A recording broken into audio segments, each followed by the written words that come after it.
It's July 5th and there's no other place I'd rather be than at Universal Orlando. We have Halloween Horror Nights updates to look at. We have coaster updates to look at. So let's go have ourselves a day. It's sunny and there's a little bit chance of rain, but let's hope the rain holds out. So let's go.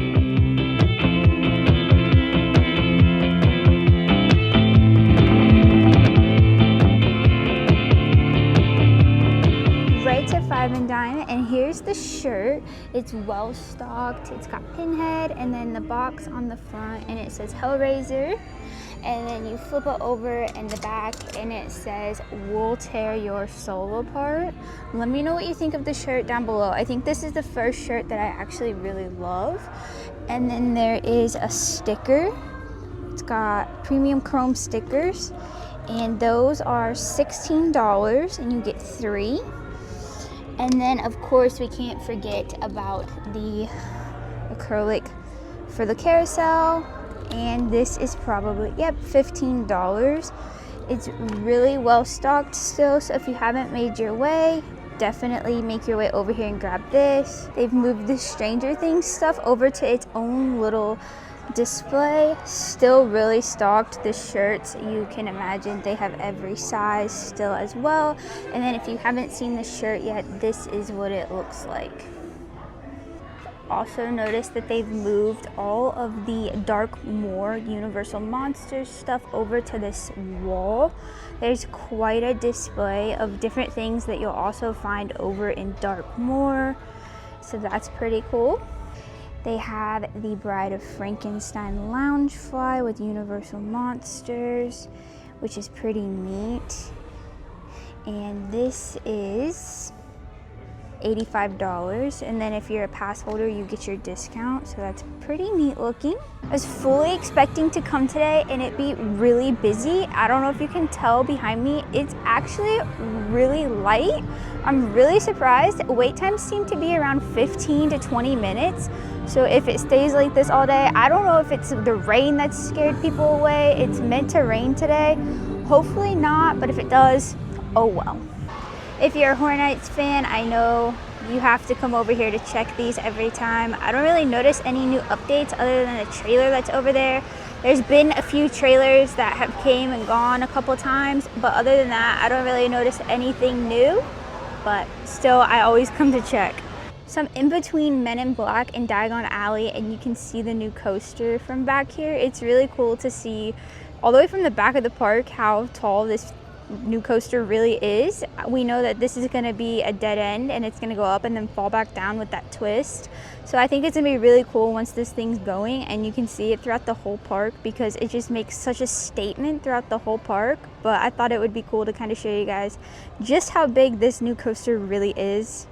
In New York, we have one of the big stages set up. This is where the Toxic 20s was last year.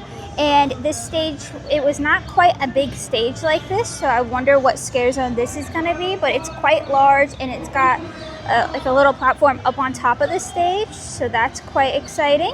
Another thing I noticed is they've put up these Fast and Furious Hollywood Drift posters on the walls that kind of block in the coaster. You can see the coaster right there. It's got quite a lot of track back there. And then there's those buildings that they were building as well. They look like they're kind of a little more complete. On the back end of New York, you'll see that they have this little structure set up. This has never been done before. I'm not sure what this is gonna be. There's no lights on it yet, but it is interesting to see that this is here because, as I said, previous Halloween Horror Nights, this has never been here before. Let me know if you think you know what this is, and if not, what would you like to see here? Last week I shared this, and this week there's a tractor and you can see a bunch more dirt. This is where the Luke Combs rooftop bar is going. If you saw on Instagram, people had posted that the sides of the closure on the other side has little brochures of Luke Combs on it now. I'll go over there a little later and share that with you guys, but I just wanted to give a back end of what it looks like with the tractor and stuff, because you can see that they're starting to really work on this.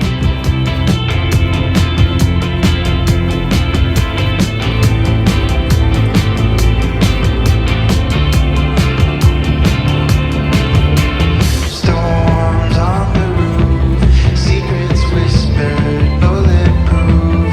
We build worlds.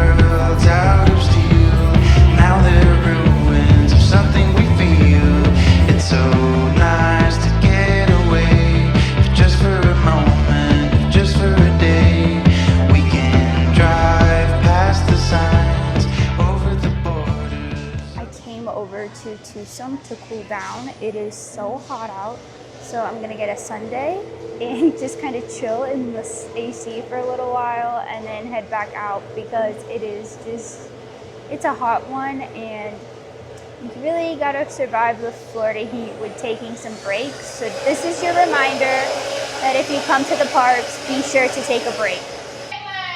Went for the banana cream pie, and if you didn't know, you can switch out your ice cream. So this is supposed to come with strawberry, and we switched it out for vanilla instead of getting each flavor.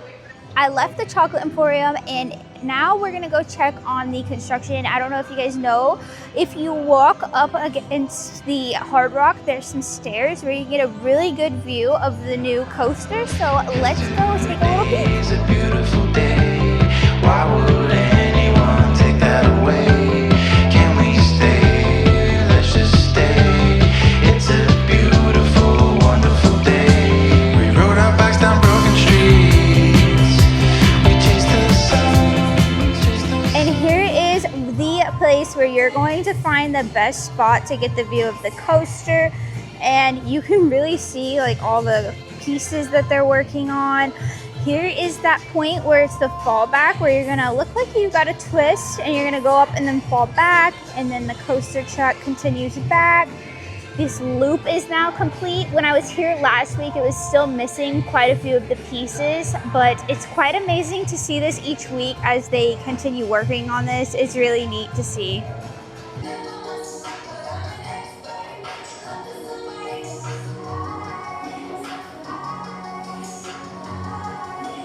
Made my way over to Islands, and I just wanted to point out as a friendly reminder that if you are a HHN fan, you can come over here to get your HHN goodies on release days. It's the All Hallows Eve Boutique, the Lost Emporium. Well, it was the All Hallows Eve Boutique. This is now the All Hallows Eve Lost Emporium. You'll find just as many things, and sometimes they're a little bit more stocked over here as well. As you can see, they have a whole display that is just as stocked as over at Universal, but sometimes the Universal does sell out, so you might want to make your way over here if it's a popular drop. Well, there you have it. There is some of the new updates of the park and Halloween Horror Nights updates. I'm sure I'll be back next week or the weekend after with more updates. Thank you so much for watching. Don't forget to like, subscribe, and turn on the bell so you know when I upload, and I'll see you again soon. Bye!